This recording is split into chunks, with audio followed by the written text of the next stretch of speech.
Gold trusted gold buyers. మీరు తాకట్టు పెట్టిన బంగారాన్ని విడిపించి ఈ రోజు ఉన్న మార్కెట్ ధరకు కొనబడును.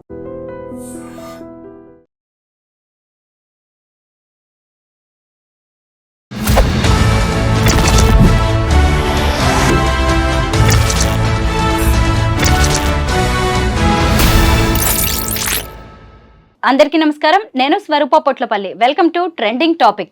పరిచయం అక్కర్లేని కపుల్ దువ్వాడ శ్రీనివాస్, దివ్యల మాధురి.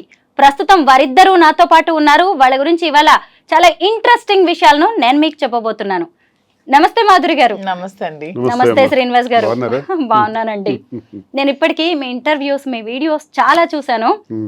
బట్ ఇంత తొందరగా మిమ్మల్ని ఇంటర్వ్యూ చేసే ఛాన్స్ నాకు వస్తుంది అనుకోలేదు. ఇవాళ మాత్రం చాలా విషయాలు అడగాలనుకుంటున్నానండి. పర్వాలేదా? ముందుగా ఇక్కడి నుంచి స్టార్ట్ చేస్తాను. మాధురి గారు, మీరు కొత్త బిజినెస్ ఏదో స్టార్ట్ చేయబోతున్నారంట హైదరాబాద్ లో, అది కూడా శారీస్ బిజినెస్. దాని గురించి ముందు మాట్లాడుకుందాం. నేను ముందు నుంచి నాకు శారీస్ బిజినెస్ మీద కొంచెం ప్యాషన్ ఉంది. నాకున్న ఈ ఫ్యాషన్లో ప్యాషన్ గమనించి శ్రీనివాస్ గారు నన్ను ఎంకరేజ్ చేశారు. శ్రీనివాస్ గారు ముందు నుంచి కూడా మైనింగ్ బిజినెస్. సో పొలిటికల్గా ప్రతిసారి ఏం జరుగుతుందంటే, ఇతను పాలిటిక్స్లో మన పార్టీ హవాలో లేనప్పుడు అదర్ పార్టీ వచ్చినప్పుడు పొలిటికల్గా ఇతన్ని వ్యాపారాల మీద దెబ్బతీస్తున్నారు. సో మైండ్స్ అన్ని దెబ్బతీస్తారు. ఇదే విధంగా ఈ ఎలక్షన్ కూడా మేము ఓడిపోయిన ఈవినింగే మా మైండ్ని క్లోజ్ చేశారు. ఆల్మోస్ట్ 60 crores వరకు మేము లాస్ అయిపోయాం. బిజినెస్ పరంగా కంప్లీట్గా లాస్ అయ్యాం. సో అలాంటప్పుడు శ్రీనివాస్ గారికి నాకున్న ఇంట్రెస్ట్ని గమనించారు. అతను కూడా నేను రిక్వెస్ట్ చేయడం జరిగింది. రాజా, ఇలా నేను శారీ షాప్ పెడదాం అనుకుంటున్నాను, కొంచెం మీరు ఎంకరేజ్ చేయండి అని అడిగిన వెంటనే నాకు ఒప్పుకున్నారు. సో తప్పకుండా అపార్ట్ ఫ్రమ్ ద పాలిటిక్స్ ఒక 10% 20% నీ కోసం టైం స్పెండ్ చేసి నీకు సపోర్ట్ చేస్తాను, పెట్టు అని నన్ను ఎంకరేజ్ చేశారు. సో March 3rd హైదరాబాద్ మదీనాగూడలో ఫస్ట్ బ్రాంచ్ అయితే స్టార్ట్ చేస్తున్నాం, కాంచీపురం వక్లా సిల్క్స్ అని. సో ఇది కూడా ఏంటంటే, నాకు ముందు నుంచి శారీస్ అంటే ఇంట్రెస్ట్. ఈ ఫీల్డ్లో నేను ప్రతిసారి చాలా షాప్స్కి వెళ్ళి శారీస్ పర్చేస్ చేస్తూ ఉండేదాన్ని. అప్పుడు ఒకటి గమనించాను ఏంటంటే, వీవర్స్ ప్రైస్ కంటే కూడా రిటైల్స్లో ఎక్కువ ప్రైస్ పెట్టి అమ్ముతున్నారని. సో ఇది కాకుండా మనమే దగ్గరుండి వీవింగ్ చేయించుకొని వీవర్స్కి కూడా పని కల్పిస్తూ మనం ఆ వీవర్స్ ప్రైస్ నుంచి కొంచెం మనకున్న మార్జిన్ వేసుకుంటూ తక్కువ ప్రైస్లోనే పబ్లిక్ కూడా శారీ అందాలి, ప్రతి ఉమెన్కి కూడా తక్కువ ప్రైస్లో శారీ వెళ్ళాలి, అది కూడా ప్యూర్ క్వాలిటీ ఉండాలి. సో ఇప్పుడు మనకి చాలా వెరైటీస్ ఉంటాయి, టస్సెస్, ఆర్గాంజెస్, పట్టు, ఇలా చాలా ఉంటాయి. లెనిన్ అన్నీ కూడా డూప్లికేట్స్ వచ్చేస్తున్నాయి. అలా కాకుండా, ఎందుకంటే యాజ్ ఏ ఉమెన్గా మనం శారీ కట్టుకునేటప్పుడు ఆ ఫీల్ అనేది మనకు తెలుస్తుంది. ఎదుటి వాళ్ళకంటే కూడా వాళ్ళకి నచ్చినాయి నచ్చకపోయినాయి, ముందు మనకు నచ్చాలి, మనకు ఆ ఫీల్ కంఫర్ట్గా ఉండాలి. సో ప్యూరిటీ అనేది కంపల్సరీ ఉంటూ క్వాలిటీ కూడా తక్కువ రేట్కి ఇస్తూ శారీ షాప్ ఓపెన్ చేయాలనే ఉద్దేశంతోనే నేను శారీ స్టోర్ ఓపెన్ చేస్తున్నాను. దానికి శ్రీనివాస్ గారు నాకు సపోర్ట్ చేశారు. దాని పేరు కాంచీపురం వక్లా సిల్క్స్ అని మేము పెట్టుకున్నాం. అయితే మాలాంటి మిడిల్ క్లాస్ విమెన్ కూడా వచ్చి షాపింగ్ చేయొచ్చు అన్నమాట. ష్యూర్, మిడిల్ క్లాసే కాదు, బిలో మిడిల్ క్లాస్ కూడా వచ్చి చక్కగా మాధురి మేడం దగ్గరకు వచ్చాము, మేము వెళ్ళాము, మాకు తక్కువ ప్రైస్కి ఇంత మంచి క్వాలిటీ శారీ వచ్చిందని ఫీల్ అవుతూ కస్టమర్ ప్రతి ఒక్కరు కూడా వెళ్తారు. అండ్ మెయిన్, నేను నా శారీ షాప్కి బ్రాండ్ అంబాసిడర్ నేనే, నా షాప్కి నా బ్రాండ్ అంబాసిడర్ కస్టమర్స్ అనుకుంటున్నాను. ఎవరో హీరోయిన్స్కి, మోడల్స్కి పిలిచి డబ్బులు ఇచ్చి మోడల్ షూట్ చేసే బదులు నా కస్టమర్కే తక్కువ ప్రైస్ ఇస్తే వాళ్ళే నా బ్రాండ్ అంబాసిడర్స్గా ఉంటారు.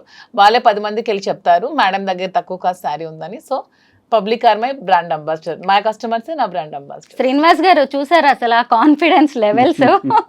శ్రీనివాస్ గారే నా కాన్ఫిడెన్స్. అసలు అతను నా పక్కన ఉంటే నేను చాలా కాన్ఫిడెంట్గా ఉంటాను.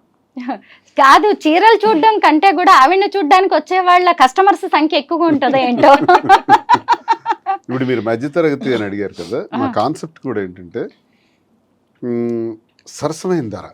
ఇప్పుడు నేను చూస్తున్నాను, నాకైతే నాలెడ్జ్ లేదు ఈ శారీస్ మీద, పట్టు సిల్క్స్ మీద. తినుకున్నటువంటి ఎక్స్పీరియన్స్, ఆ ప్యాషన్ అన్నది ఎందుకు ఎక్స్పోజ్ చేయకూడదు, ఇది బిజినెస్లో ఎందుకు మనం 10 మందికి ఉపయోగపడకూడదు అనేది ఆలోచించి మగ్గాళ్ళ దగ్గరికి మేమే స్వయంగా వెళ్ళి ఒక 5-6 నెలలుగా ఈ ప్రాక్టీస్ చేస్తున్నాం. వారణాసి నుంచి ఇక్కడ బెంగళూరు వరకు చాలా ప్రాంతాల్లో, ముఖ్యమైన ప్రాంతాలన్నీ కంచి కానీ, ధర్మవరం కానీ, యాడికి కానీ, ఇలాంటి ప్రాంతాల్లో మగ్గాల వద్దకు వెళ్ళి వాళ్ళు నేస్తున్నటువంటి ఆ చీర, ఆ క్వాలిటీ ఏదైతే ఉందో దానికి సరైనటువంటి ధర వచ్చే విధంగా. ఎందుకంటే మగ్గందారుడికి కూలే మిగులుతుంది, ఎవరైతే కొంటున్నారో వాళ్ళకి 6 నుంచి 7 రెట్లు ధర పలుకుతుంది కస్టమర్కి. ఈ చీరల వ్యాపారంలో నష్టపోతున్న వాళ్ళు, ఒకటి మగ్గందారుడు నేతన్న, 2 కస్టమర్. వీళ్ళకి న్యాయం చేయాలి. అందుకే నేను డైరెక్ట్ మగ్గందారుడి దగ్గరికి వెళ్ళి నీకు న్యాయంగా అయినటువంటి ధర ఇప్పిస్తాం కాబట్టి నువ్వు అవన్నీ మాకు అందించని చెప్పడం జరిగింది. వాళ్ళు అవన్నీ కూడా మగ్గాల ద్వారా చాలా సేకరించుతాను. నేనేం చెప్తున్నానంటే నాణ్యత ప్రాధాన్యత, నాణ్యతే మా ప్రామాణికం. Quality is our predominance. దీనిని ఎప్పుడూ కూడా మనం మైండ్ నుంచి తీయకూడదు. ఎందుకంటే వ్యాపారం చేసిన తర్వాత వ్యాపారం పెట్టినవాడు ఎవరో తెలుస్తుంది. వ్యాపారం ప్రారంభించిన తర్వాత ఎక్కడైనా సరే. మా పరిస్థితి ఏంటంటే ఈ వ్యాపారం ప్రారంభించక ముందే మేము ఎవరో తెలుసు. మా మీద ఎక్స్పెక్టేషన్స్ ఉంటాయి. ఈయన రాజకీయాలకు చెందిన వ్యక్తి కదా, ప్రజల పట్ల మరి వర్తకుల ఈ కస్టమర్స్ పట్ల ఏ విధమైనటువంటి బాధ్యతతో ఈయన ఈ వ్యాపారం చేయగలుగుతారు మాధురి కానీ శ్రీనివాస్ కానీ అనుకోవచ్చు. కాబట్టి వాళ్ళకి న్యాయం చేయాలి. మా దగ్గరకు వచ్చే కస్టమర్ ఇప్పుడు ఫర్ ఎగ్జాంపుల్ 50,000 రూపాయలకి మగ్గందారుడి దగ్గర కొంటే ఇక్కడ 3 లక్షల రూపాయలకు అమ్ముతున్నారు. ఎందుకు అంత ధరకు అమ్మాలి?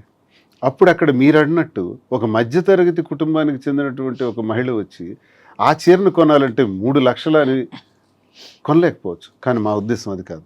ఆ 50,000 రూపాయల చీరనే ప్రాఫిట్స్ అలాగే మెయింటెనెన్స్ అన్నీ కలుపుకొని ఒక సరసమైన ధర, ఒక రీజనబుల్ ప్రైస్కి అంత కాస్ట్లీ చీర కూడా అందించాలి. ఏదైతే అంత ఖరీదు పెట్టి జూబ్లీ హిల్స్లో కొంటున్నారో అదే చీరని అదే జూబ్లీ హిల్స్లో కానీ అదే మదీనాగూడలో కానీ హైదరాబాద్లో ఎక్కడైనా సరే ఒక రీజనబుల్ ప్రైస్కి అందించాలి. కస్టమర్ అనేవాడు మన దగ్గరికి వచ్చాడంటే సంతృప్తితో అతను బిల్ పేమెంట్ చేయాలి. కళ్ళల్లో బాధ ఉండకూడదు. అరే నేను ఈ ప్రైస్ ఇంత ఎక్కువ ఇచ్చానే అన్న ఫీలింగ్ ఉండకూడదు. మనం వాళ్ళ సంతృప్తిని చూడాలి అన్నది మాకున్న ప్రజా సంబంధాల కారణంగానే ఈ అభిప్రాయం కూడా ఉంది మాకు. ఆ అభిప్రాయంతోనే బిజినెస్ చేయటం జరుగుతుంది తప్ప లాభాపేక్షతోని ఇందులో ఏదో సంపాదించేయాలని కాదు. అలా చేయాలనుకుంటే చాలా వ్యాపారాలు ఉంటాయి, ఇందులోకే రావాల్సిన పని లేదు. తనకున్న ప్యాషన్ పట్ల ఈ వ్యాపారం చేయటం పట్ల ఆమె ప్రతి స్త్రీకి తనకు ఒక అవగాహన ఉంది. పొట్టిగా ఉన్నారా, పొడవుగా ఉన్నారా, వీళ్ళు నలుపుగా ఉన్నారా, తెలుపుగా ఉన్నారా, ఎవరు ఎలా ఉన్నా నాతో చాలా మంచి మాటలు చెప్పింది. స్త్రీకి ఆభరణం చీర అని, ఆభరణాల కన్నా నిజమైన ఆభరణం చీర. ఆ చీర ఎలా ఉండాలి అన్నది సామాన్యులు ఒక కవి కూడా చెప్పారు. సామాన్యుడైన కూలి పనికి వెళ్ళే స్త్రీ అయినా సరే ఎవరికైనా చీర ఇచ్చే అంత అందం ఏది ఇవ్వదు. కాబట్టి ఆ చీరని అందరికీ అనుకూలంగా ఉండేటట్టు ఏ చీరని తయారు చేసి పెడితే ఈ షాప్లో ఆ అందాన్ని తెచ్చిపెట్టగలం అన్నది ఒక పెద్ద స్టడీ చేసింది. స్టడీ చేసి ఇవన్నీ చేసింది. తన కష్టం ఎక్కువ. నేను బ్యాక్ డ్రాప్లో ఆమెకు పూర్తిగా సపోర్ట్ ఇస్తున్నాను. ఈ బిజినెస్లో ఇక్కడ ఒక 6 బ్రాంచెస్ కింద డెవలప్ చేసి ఇంకా అలాగే విజయవాడ, రాజమండ్రి, కాకినాడ, విశాఖపట్నం, బెంగళూరు ఇలా విస్తరిద్దామని, దీంతోపాటు జ్యువెలరీ కూడా ఆమెకు బాగా అనుభవం ఉంది, దానిలో కూడా స్టార్ట్ చేద్దామని ఈ రంగంలోకి దిగటం జరిగింది. అసలు మైనింగ్ బిజినెస్ ఎక్కడా, చీరల బిజినెస్ ఎక్కడా? చీరల గురించి మీరు ఎంత అద్భుతంగా చెప్తున్నారు. అదే నేను ఇప్పుడు అడగబోతున్నాను. యాక్చువల్ గా ఎందుకంటే స్త్రీకి నిజమైన ఆభరణం చీర అని నేను అంటూ ఉంటాను. సో శ్రీనివాస్ ఉమెన్ పొట్టిగా ఉన్నా, పొడుగ్గా ఉన్నా, నలుపుగా ఉన్నా, లావుగా ఉన్నా, ఎలా ఉన్నా ఉమెన్ అంటే అందం అంతే. ఈవిడేనా మిమ్మల్ని ఇలా మార్చేసింది? చీరల గురించి కూడా మాట్లాడేలాగా ఈవిడే కదా. ఇంతవరకు రాళ్ల గురించి మాట్లాడేవాడు, రాళ్ళు రప్పల గురించి మాట్లాడేవాడు. వరల్డ్ క్లాస్ మెటీరియల్ గ్రానైట్ లో నాకు మంచి పేరు ప్రఖ్యాతులు ఉండే ఐకాన్ బ్రౌన్ అని. ఎక్స్పోర్ట్స్ 20 years గ్రానైట్స్ ఎక్స్పోర్ట్స్ లోనే ఉన్నాను. వ్యాపారం గురించి తెలుసు, ఫైనాన్స్ అప్ అండ్ డౌన్స్ తెలుసు, ఇవన్నీ తెలుసును. కానీ దీని గురించి నాకు చీరల పట్ల అవగాహన లేదు. ఈ మధ్యకాలంలో ఈ 4-5 months నుంచి ఎక్కువగా నేను చూస్తున్నాను. మగ్గాల దగ్గరికి వెళ్ళటం, వాళ్ళు చూడటం, వాళ్ళు పడే కష్టం, ఇందులో నాణ్యత, ఇవన్నీ చూస్తూ నేను కంక్లూజన్కి వచ్చాను. మనం ఈ బిజినెస్ ఈ రకంగా చేయాలి, ఇది బ్రెయిన్లో పెట్టుకున్నాను. తప్పకుండా సక్సెస్ చేస్తాం. తప్పకుండా న్యాయమైన ధర, సరసమైన ధర వస్తుంది. దానికి నేను ఎప్పుడు కూడా ఆ విధంగా ఆలోచిస్తాను. వ్యాపారం విషయంలో చేద్దాం. ఇప్పుడు ఈ వ్యాపారం చేయకూడదని ఏముంది? ఇది నేరం కాదు. చాలామంది అంటుంటారు దువ్వాడ శ్రీనివాస్ ఆఖరికి ఇలా ఆలోచిస్తున్నాడా, పొలిటీషియన్, అగ్రెసివ్గా మాట్లాడే పొలిటీషియన్, ఎవరినైనా ప్రశ్నించేవాడు, ఎంత దీనిగా ఉండేవాడు. ఏం తప్పే ఉంది? మాధురి కోరికను వ్యాలంటైన్స్ డే సందర్భంగా నాకు ఇది కోరుకుంది, నేను నా ఫ్యాషన్ పట్ల నాకున్న ఈ ప్యాషన్ని మీరు సహకరించండి అనేటప్పుడు నేను మాట ఇచ్చాను. తప్పకుండా తను ఈ బిజినెస్లో సక్సెస్ అవుతుంది. వచ్చే వ్యాలంటైన్స్ డే నాటికి తప్పకుండా 6 branches ఫినిష్ అవుతాయి. ఇతర ఆంధ్రప్రదేశ్లో కూడా కొన్ని బ్రాంచెస్ వస్తాయి. ఒక విమెన్ ఎంటర్ప్రెన్యూర్గా ఒక మంచి ప్లాట్ఫామ్ మీద నిలబడుతుంది. 6 branches ఎక్కడ మాధురి గారు? ఫస్ట్ నేను మదీనాగూడలో స్టార్ట్ చేస్తున్నాను. హైదరాబాదే. ఎందుకంటే వెన్ కంపేర్ టు ఆంధ్ర అమ్మాయినే, కానీ ఎందుకో నాకు హైదరాబాద్ పీపుల్ కనెక్షన్ ఈ 6-7 monthsలో చాలా ఎక్కువగా ఉంది. మాక్సిమం హైదరాబాద్ ఎవరికైనా సరే లైఫ్ ఇస్తుంది బతకడానికి వచ్చే వాళ్ళకి చాలా మందికి. సో నాకు ఎక్కువ ఫ్యాన్స్ కూడా హైదరాబాద్ లోనే ఉన్నారు. తెలంగాణ వాళ్ళే చాలా ఎక్కువ ఉన్నారు. నన్ను ఆదరిస్తున్నారు, అర్థం చేసుకున్నారు, సపోర్ట్ చేస్తున్నారు, నన్ను ప్రేమిస్తున్నారు, నన్ను కలవాలని అడుగుతున్నారు, నన్ను కలుస్తున్నారు, చాలా సపోర్ట్ చేస్తున్నారు. సో ఎందుకు ఫస్ట్ హైదరాబాదే చూస్ చేసుకోకూడదని ఆలోచించుకొని హైదరాబాద్ ఫస్ట్ చూస్ చేసుకున్నాను. అండ్ ఉమెన్ ఎంటర్ప్రెన్యూర్ ఎదగడానికి హైదరాబాద్ మంచి అవకాశం ఇస్తుందని నేను బాగా స్ట్రాంగ్గా నమ్ముతున్నాను. ఎందుకంటే when compare to Andhra, Hyderabad people are well matured. కొంచెం అంటే ఫ్యాషన్ పరంగా కూడా కొంచెం ఈ culture when compare to Andhra కొంచెం ఇది డెవలప్డ్గా ఉంది. సో ఫస్ట్ బ్రాంచ్ మదీనాగూడలో స్టార్ట్ చేసి, నెక్స్ట్ బ్రాంచ్ జూబ్లీ హిల్స్లో స్టార్ట్ చేసి, ఇంకొక బ్రాంచ్ వేరే దగ్గర ప్లాన్ చేస్తున్నాం. తర్వాత నెక్స్ట్ ఆంధ్ర మా వైజాగ్లో కూడా పెట్టాలి, విజయవాడలో, రాజమండ్రిలో ఇలా కూడా పెట్టాలనే ఆలోచనలో అయితే ఉన్నాము. నాకైతే ఉమెన్ ఎంటర్ప్రెన్యూర్గా ఎదగాలని ఉంది. నాకే కాదు, ప్రతి ఉమెన్కి ఇదే చెప్తున్నాను. ప్రతి ఒక్కరు కూడా మీరు మెయిన్ డిపెండ్ అవ్వడం మానేసి మీకు ఎర్న్ చేసుకుంటూ ఇండివిజువల్గా బతకడం నేర్చుకోండి. తర్వాత మీరు పెళ్ళిళ్ళు చేసుకుంటారో ఏం చేసుకుంటారో మీకు నచ్చిన బట్టి బతకండి, కానీ ఫస్ట్ అయితే మీరు ఇండిపెండెంట్గా బతకడం అయితే నేర్చుకోండి. ఎవరి మీద ఆధారపడకండి. నిజంగా మీ శారీస్ కలెక్షన్ చాలా బాగుంటుంది. Thank you. మీ సెలెక్షన్ కూడా బాగుంటుందని దాన్ని చూస్తుంటేనే అర్థమవుతుంది. ఒకరోజు మీరు ఒక వీడియో చేశారు మీ యూట్యూబ్ ఛానల్. ఆ వీడియో కూడా నేను జస్ట్ 2 hours లో చేశాను. ఆ వీడియో నేను చాలా సర్ప్రైజ్ అయ్యాను. అంతా చూస్తే మీరు ఒకే రోజు చేసిన వీడియో లాగే అనిపించింది. వన్ డే లో 2 hours లో చేశాను. జస్ట్ 2 hours లో జస్ట్ చేశాను. అది శ్రీనివాస్ గారు జస్ట్ ఇలా బయటకి ఎక్కడికి వెళ్ళి వచ్చే లోపల 2 hours లో కంప్లీట్ చేశాను. యూట్యూబ్ వీడియోస్ కూడా ఎందుకు స్టార్ట్ చేశానంటే నాకు ముందు నుంచి కూడా పబ్లిక్ దగ్గర అవడం ఇష్టం. ఆ విధంగానే డాన్స్ స్కూల్ స్టార్ట్ చేశాను. పిల్లలకి డాన్స్ చెప్పడం, ఉమెన్ కి డాన్స్ చెప్పడం, ఎక్కువ నాకు గ్యాదరింగ్స్ ఉమెన్ తో ఎక్కువ క్రౌడీ పీపుల్ తో ఉండడం నాకు ముందు నుంచి ఇష్టం. ఆ విధంగానే పాలిటిక్స్ లోకి వచ్చాను. సో ఆ విధంగానే ఈ బిజినెస్ లోకి వస్తే మోర్ కనెక్టింగ్ పీపుల్ అవ్వచ్చు, బాగా ఉండొచ్చు అనే ఉద్దేశంతోనే మళ్ళీ ఈ బిజినెస్ కూడా స్టార్ట్ చేస్తాను. మీరు ఆల్రెడీ ఎంటర్ప్రెన్యూర్ కదా, ఆల్రెడీ బిజినెసెస్ ఉన్నాయి మీకు, పెట్రోల్ బంక్ లాంటివి. మరి వాటి సంగతి ఏంటి? మీరు ఇక్కడికి వచ్చేసి పెట్రోల్ బంక్ కూడా రన్ అవుతుంది. పెట్రోల్ బంక్ అంటే మనం ఎంతమందికి జాబ్ ఇవ్వచ్చు, ఎంప్లాయ్మెంట్ 3 or 4. ఇదే ఈ షాప్ లో నేను 50 మందికి, 60 మందికి, 100 మందికి, 1000 మందికి నేను ఎంప్లాయ్మెంట్ ఇవ్వచ్చు. నాకు హ్యాపీగా ఉంటుంది కదా. నేను ఒక 1000 మందికి నేను నా దగ్గర బ్రతుకుతున్నారంటే ఆ వచ్చే ఫీలింగ్ మజాయే వేరు. శ్రీనివాస్ గారు, మరి మీరు ఇక్కడే ఉంటారా హైదరాబాద్ లో? నేను టెక్కల్ కాన్స్టిట్యున్సీలో ఉంటాను. టెక్కల్ కాన్స్టిట్యున్సీలో మేము ప్లాన్ చేసుకున్నాం బిజినెస్ చేసేటప్పుడు. 4 days అక్కడ, 3 days ఇక్కడ. అలాగే మాధురి వస్తుంటారు, వెళ్తుంటారు, నేను వస్తుంటాను, వెళ్తుంటాను. జస్ట్ 3 hours హైదరాబాద్లో ఉంటాం ఫ్లైట్కి వచ్చి. ఇక్కడ నుంచి బయలుదేరితే మరో 3 hours టెక్కల్లో ఉంటాం. ప్రజా సమస్యలు ఇప్పుడు ప్రస్తుతం మాకు 29లో ఎలక్షన్ అయితే 2 years గ్యాప్ బాగా దొరికింది. ప్రస్తుతానికి చిన్న చిన్న సమస్యలు ఉన్నాయి, కార్యకర్తలకి ఇబ్బందులు పెడుతున్నారు. అలాగే పెళ్ళిళ్ళు ఏవైనా ఫంక్షన్లు ఉంటే వాటికి హాజరవటం, కార్యకర్తలకు ఇబ్బంది వస్తే నిలబడటం, గ్యాప్ కొంచెం ఉంది కాబట్టి ఈ గ్యాప్లో బిజినెస్ని పికప్ చేద్దామని ఇది సీరియస్గా తీసుకున్నాను. అంటే హైదరాబాద్ వచ్చి వెళ్తుంటాను. ఇక్కడ కూడా ఇల్లు తీసుకుంటున్నాం, ఇక్కడ ఉండటం జరుగుతుంది, అక్కడ ఉండటం జరుగుతుంది. పాలిటిక్స్ అనేది మాకు ఊపిరి, పాలిటిక్స్ 25 సంవత్సరాల కష్టం, అది ఎక్కడ విడిచిపెడతాం? ఫస్ట్ అది చేసి తీరుతాం. అది ఉంటే ఇది ఉంటుంది. మీ బిజినెస్ కోసం మరి ఆయన మరి ఇక్కడ ఉండడం అక్కడ ఉండడం ఇబ్బంది ఏమి మా రాదంటారా? ఇద్దరికి కూడా ఫస్ట్ పాలిటిక్స్ మా లైఫ్, తర్వాత బిజినెస్ మా ప్యాషన్. సో పాలిటిక్స్ వదిలేదే లేదు అసలు. మేము రాజకీయాలు అనేది వదిలేదే లేదు. అతను ఊపిరినంత వరకు రాజకీయాలు చేస్తూనే ఉంటారు, ప్రజల కోసం పోరాడుతూనే ఉంటారు, ప్రజల పక్షాన్ని నిలబడుతూనే ఉంటారు. సో బిజినెస్ కోసం పాలిటిక్స్ వదిలేది లేదు. ఎంతమంది బిజినెస్ చేస్తూ పాలిటిక్స్ చేయట్లేదు? ఓన్లీ పాలిటిక్స్ చేస్తే మేము ఎలా బ్రతికేది? మాకు బ్రతకడానికి కూడా ఉండాలి, మాకు నమ్మి వచ్చిన కార్యకర్తను కూడా మేము బ్రతికి పెట్టే విధంగా ఉండాలంటే మేము కూడా బిజినెస్ చేయాలి, చేస్తూ పాలిటిక్స్ చేయాలి. కాబట్టి 2 బ్యాలెన్స్ చేసుకోగల సత్తా మాలో ఉందే కాబట్టి మేము కాన్ఫిడెంట్గా ఉంటూ ఈ నిర్ణయం తీసుకుంటూ బిజినెస్ చేస్తూ పాలిటిక్స్ చేస్తాం. 2 బ్యాలెన్స్ చేసుకోవాలి. మా ఉద్యోగాల్లో కూడా ఎంతో మంది నాతో ఉన్నటువంటి నిరుద్యోగులు, ఏ అవకాశం లేకుండా ఉన్న వాళ్ళు చాలా మంది ఉన్నారు. వాళ్ళందరినీ ఇన్వాల్వ్ చేస్తున్నాం. మా కార్యకర్తలు చాలా మంది ఇక్కడ పెడుతున్నారు స్టాఫ్ గా. అక్కడ ఎవరికైతే జాబ్ అవసరం ఉందో వాళ్ళకి, ఇక్కడ ఎవరు అవసరం ఉందో హైదరాబాద్ లో ఎంతమంది వీలైతే అంతమందిని తీసుకుంటూ మరి కొంతమందిని అక్కడ అవకాశం లేని వాళ్ళకి కూడా ఇక్కడ తెచ్చి పెట్టడం, ఇవన్నీ కొంతమందికి లైఫ్ ఇవ్వటం జరుగుతుంది కదా. జీవితం నెలకు 20-25,000 జీతం, 30,000 జీతంతో హాయిగా ఉంటారు. పాలిటిక్సే మా లక్ష్యం అని చెప్తున్నారు. అసలే మరి హైదరాబాద్ కు వస్తున్నారు. హైదరాబాద్ జనం, తెలంగాణ వాళ్ళు చాలా మెచ్యూర్డ్ గా ఆలోచిస్తారు. ఏమో రేపు ఇక్కడ ఏమన్నా పాలిటిక్స్ లోకి అవకాశం వస్తే మాధురి గారికి మీకు ఓకేనా? అవకాశం వచ్చిన మరుక్షణమే మా ఆశీస్సులు ఉంటాయి, సహకారం ఉంటుంది. గ్రేట్. అసలే జిహెచ్ఎంసీ ఎలక్షన్స్ రాబోతున్నాయి. మాధురి గారు, మీలాంటి ఫైర్ బ్రాండ్స్ అవసరం అన్ని పార్టీలకి కనిపిస్తోంది. కొంచెం ఆలోచించుకోండి. మీ బేస్ అయిన ఆంధ్ర నుంచి ఇక్కడికి వస్తున్నారు. ఎందుకంటే మాకున్నది ఎప్పుడు పాలిటిక్స్ తో మాకు నిత్య సంబంధం, వ్యాపారం. అవకాశం వస్తే చూద్దాం.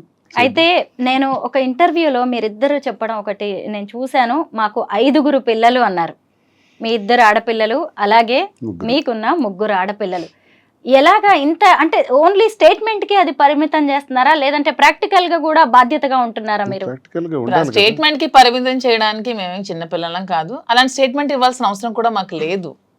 మాకు 2 పిల్లలు, 3 పిల్లలు, 5 పిల్లలు అనుకునేటప్పుడు 5 పిల్లల బాధ్యత కూడా మేము తీసుకుందామని నిర్ణయించుకున్నాం. ఆల్రెడీ ఒక పాపకు పెళ్ళైంది, ఇంకో పాప పెళ్ళికి రెడీగా ఉంది. ఆమె పెళ్ళికి కావాల్సిన ఏమైతే మేము ఖర్చు పెట్టాల్సిన డౌరీ ఉంటే అవి కూడా రెడీ చేస్తూ, నా పిల్లలు ఇంకా చిన్నవాళ్ళు, just UKG, 5th standard, 6th standard, వాళ్ళకి చదివించుకుంటూ వాళ్ళు కూడా ఒక ఉన్నతమైన స్థానంలో పెడుతూ వాళ్ళు కూడా చూసుకుంటూ 5 పిల్లల బాధ్యత ఇంతమంది ప్రజల బాధ్యత మేము తీసుకున్నప్పుడు 5 పిల్లల బాధ్యత మేము తీసుకోలేమా? సిల్లీ క్వశ్చన్ అది. ఎవరు అడుగుతుంటే మేము సమాధానం ఇస్తున్నాం. సమాధానం ఇవ్వాల్సిన అవసరం కూడా మాకు లేదు. మీరు దేనికి ఉండాలి? మా ఇంటికి వచ్చే ప్రజల కష్టాల్లోనే మేము ఉన్నప్పుడు మా పిల్లలకి మేము ఎలా వదిలేస్తాం? ప్రజలు మాకు నిత్య సంబంధం.